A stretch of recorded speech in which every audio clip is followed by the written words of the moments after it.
now is working. It's not timed out. Hello, everyone. Hello, and welcome to this show. We don't have a name for this show, but we're going to be talking about spring equinox. So I'm joined by two great and wonderful people. We have firstly Carly. Hello, Carly. Hello, my darling. First rule of YouTube, always gaze at the camera. 1 second, I think it's me who's got the YouTube link open. That's why we're having echo. So welcome to the show, Carly. And we have James Dearden Bush. Hello, brother. Hey, how you doing? I'm good, thank you. How are you doing? I'm great, yeah. Good. So we wanted to come on today to talk about an event we are collaborating with for the spring equinox at Thornborough Henge.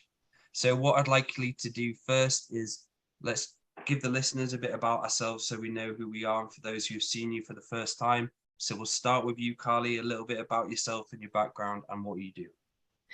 Okay, so for myself, it's quite a difficult task to simplify what it is I do, because I literally hold space energetically for whatever my guests need. I consider myself a holistic therapist, but that is a name which expands depending on what my guest needs in front of me on that day, in that time, however it arrives. Incredible. How long have you been on the journey for now, Carly? It's quite a while, isn't it? Well, it's really beautiful because I actually met a friend last night who was a bit like an aunt, and she taught me how to massage when I was 14 years old. It's literally always been in my intention, I believe. And I feel like we always walk the path that we're intending to go on, and it naturally unfolds through life. And where I am now is not where I thought I would be 10 years ago, when I was working solely from the heart. And I'm sure you'd all agree that working solely from the heart is extremely exhaustive and extremely self-centered and extremely egotistical at times, and you take on everybody else's trauma. Whereas now I feel like I work from what I consider energetic space. So it's no longer me giving myself all of that responsibility to transmute, rather than creating and holding space while my guest transmutes. And it feels mutually empowering and incredibly healing in less of a dramatic sense. Although some dramatic happenings arrive, it's a lot more subtle and powerful and calm. Oh, yes. and like me at my start of the journey, we've gone through, I'd say similar is probably not the right word to say it, but we both kind of were in this at the same period of time, going through the awakening and basically going through that light worker programming and all of that stuff, where you kind of get lost in the light of love and light sometimes. And it's about how to be grounded, how to understand that we are still human and we're having this human experience. And we're here to see and explore the 3D realm as well. And I've known you for quite a while now, Carly, and I've always enjoyed when I've come to do your guided meditations and what you're doing. You have an incredible skill set to help people relax, unwind, and allow them to find their own inner center. So it's great to have you on. Thank you, Dale. All my love to you. And that's what's really interesting, because last year I've been trying to make a menu for about 12 years. But I really do not like to confine anything. And what did come to me was a very gentle way of expressing how I work. And it's literally grounding you in to the roots of your healing, guided by love, shadow, and light. You know, it's like I'm peace and love, but a little go fuck yourself. And it's really important to have that balance and that honesty, and not just call it a boundary, actually be it. And that's really what's happening, I find. Everybody's becoming their authentic self, and it's really gorgeous and inspiring, and gets your energetic juices going when you can be honest with each other and have that sandpaper friction of disagreeing and finding some harmony and awareness with each other afterwards. It's Incredible. delicious. Incredible. Thank you, Carly. And hello, James. How are we doing, brother? And a Hello. little bit about yourself and what you do as well. We had an event together in the winter solstice. We did a psychic surgery and breath work, and James was doing his ambient music, which were basically the combination of psychic surgery and the live ambient music, guitar. It was something very special and something I've not experienced before. So that was unique. So for those listening, and you've been on the show a few times, James, for those new listeners, a bit about yourself. Yeah, that was it was beautiful doing the ambient guitar with the psychic surgery. I thought it was like this synergy with the sounds and the healing was just, it felt absolutely beautiful. And I've never done like ambient guitar with someone actively healing in the space as well. So that was really beautiful for me. I guess a holistic healer kind of sums it up for me as well. I primarily do shamanic breath work with people, holotropic breathing and hands-on healing, and I also do sound healing and ambient guitar music, which I have spoke about before on the show, but that's like music's been my passion for a long time, and since my awakening journey it's kind of transformed into a much more of a healing practice for me. And just love just putting that healing intent into the music and just creating these beautiful soundscapes for people to just soften into. And I'm really excited to experience your sound healing, James, because when I had my psychosis, I struggled to get back into meditation and to feel safe, to allow myself to connect with the world between the worlds, knowing that everything that happened to my mind was my trauma, not spirit. And the first time I meditated, which was literally 2 years after my mental breakdown, I'd gone to a sound bath. And oh my gosh, all of that freedom and healing literally began with a rattle and, continuing into gongs. And once it had finished, this woman who was quite solid in her presence, not all, hey, welcome. She was very much there to do her work. At the end, I said to her, that is the first time I have meditated in 2 years. And she opened and softened and simply said, oh, my darling, God bless you. And I thought, wow, like what a journey. Sound healing. I'm addicted now. I wish you were closer. Beautiful. I'd come to all your events. That's beautiful. It's because I think the beautiful thing about the sound healing is it's just so gentle and but also powerful, which is a beautiful combination. And unique. Like every single person. Well, it's like when you listen to a piece of music, isn't it? One chorus would turn somebody's soul on and the other would shut it down, and it's powerful. And both are needed. There's I've got there's a Bob Marley quote that I've got on my website. One good thing about music, when it hits you, you feel no pain. And it's just like music can just touch that place within us where I didn't used to understand that line from Bob Marley when I heard it when I was younger. I was like, what, music hits you and feel it? I don't know, I didn't get it, but now I know, like, when it hits you in that place and you literally can't feel pain in the body, even if you're in a painful situation. It's just like it touches that space that just lights your whole being up. It's and feeling emotions as it goes. Like, even though you don't feel the pain, it's like, like you'll listen to a sad song because you choose to feel sad, and you kind of get it can allow those emotions to be processed. A big one for me is Leon Bridges' Take Me to Your River. Honestly, it's gorgeous, and you listen to it and it brings up sorrow, but in a really beautiful way of like cleansing it. But if you haven't heard it, then that's a pretty pointless addition to the conversation. I might have heard it, I'm not sure. Sorry. And that's the unique beauty of music is a different form of light and a different expression of light in a different way. And when we are receiving the music, there is a form of light or alchemical process coming at us, and different light, different strands of music are being imprinted into the DNA, into that wisdom. So let's talk about the event coming up. We have the Great Spring Equinox event on the 19th of March at 6:30 at the Great Sacred Site, Thornborough Henge. which is right behind Ooh. me. This is from the spring equinox last year. So these fires were the fires before we did the event there last year. And what a unique time of coming together and being able to create this sacred space, because Thornborough Henge is well known throughout England at the moment, and it's been in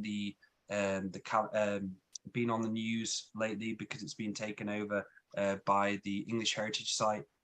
So a lot more eyes are at Thornborough Henge at the moment, but I personally have been there for a few years. Carly's been to an event there before a few times. So let's talk about the event, guys, and what we're doing. We're coming together, these three incredible, potent teachers, healers, students as well. We're going to be opening a space for everyone to come. And if people feel horrible, feel crap, and they're wanting some healing, they're wanting some new direction where they know that there's a great change coming, they know the sun's going to be coming out more, they know there's an opportunity for them to grow. So I'll pass it on to you, Carly, on what's this event about and what can it do in its uniqueness to people. So for me, from everything that we've alchemized together thus far, and especially when you're saying like, come along if you're feeling like broken and need of healing, come along if you're ready for the next level. You know, come along if you're ready to share in a collective energy space where we can all draw from each other. Because when I hold space, I'm literally creating a grounding of everybody's energy. So we'll all be amalgamating all of our tools, all of our gifts as a collective, and us three get to be the conduits of holding that for you while we all work together in multidimensional healing throughout the past, the present, the future, everything occurring all at once. And for me, the spring equinox is when we start to feel inspired again. It's when we really start to crawl from that darkness and that integration of morning and winter to really allowing our souls to start to light up and begin to plant seeds ready for how summer's going to bring in that divine heat of all those passions. And the spring equinox for me, working with you two, I cannot wait to bring in the deep depths that you call in, Dale, with the shamanic work, and then the sound we've been speaking of, because don't they always say it started with a sound? It started with a bang, right? Started with the how do they say aum in the yogis? It's supposed to be like the sound of the universe. So let's call in that element of sound with everything that Dale and I can produce. It's going to be a trio of absolute magic. Incredible stuff. And James, what can we expect at this ceremony and this time of being able to celebrate the great change? Yeah, I mean, I'm totally resonating with what Carly said there as well. And I think it's that time of year when nature is coming alive, the seeds are awakening, and we can just lift each other up at these times of year, and touching in on these points within the wheel of the year, within the cycle. It's really good to get you aligned with the natural cycles, because they don't just exist out there, they exist like within us just as much. You know, it's all like fractals and mirrors. I'm particularly looking forward to working at Thornborough Henge as well, a place where all these ley lines cross. So that's just going to be amazing for me, because I haven't actually been to the site either yet. Oh, so have you not? No, so I'm really excited about that. So yeah, and I can't wait. It's got a real sense of home there. Right. Like a sincere sense of I've been here before, and it's literally feels like you're honoring every version of yourself that you've ever been throughout time. And it's a magic that you can only really experience when you're fully there together. And I cannot wait to be there with you guys. Yeah, same. Let's make magic. Yeah, absolutely. And that's it, is we're not going to change the land, which we're going to be in communion, union, and non-competition, non-hierarchical order with the land itself, where we can feel grounded, feel the ancestors there, and dance with them through the many layers that we need to express or we need to let go of. And that's what the ancestors are wanting us to do, to be able to come into these healing spaces and make sure spiritual hygiene is honored, and as part of our process before we go into the land, making sure that everyone has been saged and cleared before they enter the prayer grounds, so we can start doing the sacred work without any of the old energy imprinting us. So as we come into the space, there will be someone, I'm guessing we usually have an extra person to come and do the saging, who's a gatekeeper. So they'll be saging everyone, or we might be doing that. I'm not sure what's going on yet with that. So when people come in, they'll have their arms out before they enter the ground. They'll be cleared, so they go into the ceremony, and on the way out they'll be cleared again. So it's like the Beautiful. rebirth, after the rebirth. When they come out a new person. So the person, what's gone in to the person who's come out is a different being, because of the amount of healing and so on. Sorry, as I've sat with this a few times, I keep getting all kinds of different guidance on how we'll present the day, and I literally keep being told a million different things, and literally to really trust and arrive there and know that, like you said then, the earth will guide us, the day will guide us. Everybody's energy is changing so remarkably at the moment, and one big thing that's came up for me is people integrating their new identity, because we've shed so much skin of who we were and how we've been living in expectation, and like we spoke about earlier, you know, the healer identity, and I feel like that's really going to come through in our spring ceremony, in actually integrating and celebrating the new you, rather than mourning, feeling angry, or, you know, feeling negative emotions towards who you used to be. This spring equinox for me is really aligning you with who you are now. Beautiful. Incredible. And that's it, is the one of my favorite things of the ceremony is seeing people's face before they go in to when they come out. And it's like they go in with all of the weight of the world on them, and all of the like bit of sadness, maybe a bit of depression energy in there. And after the ceremony is finished, they come out alive, and you see the soul spark, you see the I am presence fully, where the actual programs have been fully turned off, and you're like, wow. Everyone goes out with like really high energy, like, yes. And I think as well, like setting that intention for that energy that they take out of the ceremony to actually be like carried over into the lives, you know, because I think you don't want, like, some people can come out in that space and then they get back into everyday life and it quickly comes down, but you want to hold that space where we can really move that energy to be held forward for them going into their everyday lives. Like, yeah, I think it's important. Beautiful, man. That's beautiful. And that's the essence of ceremony, and those times you have after, where you have a full 4 days after and you've got clarity and you feel really focused, you feel really protected, you feel really grounded. And so as well as that ceremonial time, it's allowing it to go and bleed through into the future. So you've got more passion, you've got more creativity, and you can think back at the ceremony and how much great healings and medicine it gave you at that moment. Then you can look forward to doing the next one and continuing on the journey, and seeing healing not as an event, but seeing it as a process. And this is one of the things we have to remember as we come to ceremonies. A lot of people will be coming for the event and won't go to do another healing thing till the next event. But we're trying to guide you to step up and start doing it in a process where you're having a schedule through the week of self-healing, self-nurturing, self-love, de-stressing, because stress is one of the main problems we face now. And do we want to talk a little bit about stress and the mundane problems we have in life, and what this ceremony can do for those people? Yeah, I think I was just going to say, I think like in these ceremonies, it's like you're opening up this portal, and it's like a space that has been opened up within people, and then when they get into these situations in day-to-day life, it's like a little place in time that they can energetically go back to and bring that energy into the present moment for them to help them move through the troubles of life and stuff. That's kind of how I see it. And that's also what I feel about it actually being on ley line. Like the portal energy of that ley line is incomprehensible, especially when we have every single portal as a human being themselves standing together. It's like saying to the universe, I'm ready to let go of all this shit. I'm ready to let go of all the 3D density that's been poured upon me and that I've been programmed with, and I am the light.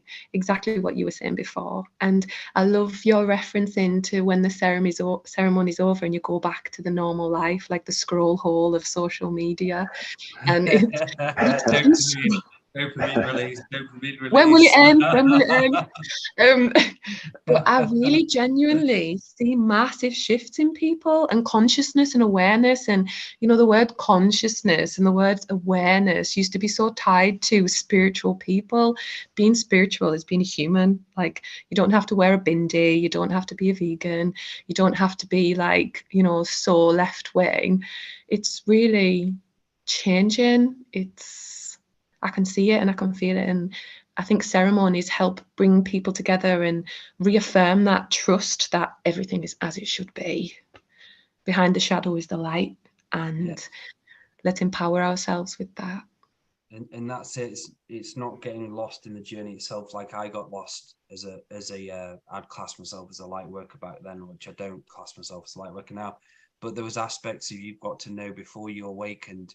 There's some aspects of you which were more spiritual than you on the awakening journey.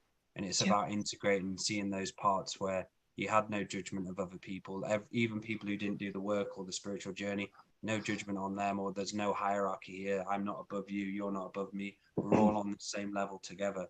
And it's about understanding that level, that we're all share this world, even to the guy outside on his doing his work, wherever he's doing it. He's exactly has the same opportunity, the same level, I'd say, of respect as me. And it's about seeing that and not getting lost in our own ego, seeing ourselves as these great. We are great, but not getting lost in our own light and stuff like that. So my own process of it, these ceremonies have helped me and other people realize how powerful everyone is coming to this ceremony, how they can do the great work and go on and change their own realities if they choose. Anything we want to add to that, James, about maybe like mental health and the struggles some people are having at the moment, and what this can do to help those as well? I can. Well, we're going to be doing some breath work as well, aren't we? That can be really good for clearing certain energies in the body that might be holding you back and causing mental health problems. So we'll be doing some deep breathing practices and hands-on healing with that as well. So helping to release any of that stuck energy, those stuck emotions, because the energy that's stuck in the body like gets reflected in the mind, and that can cause these distortions in the way people think. So just opening that space for clearing some of that will be helpful. Is that you correlating with what we spoke about with the vagus nerve?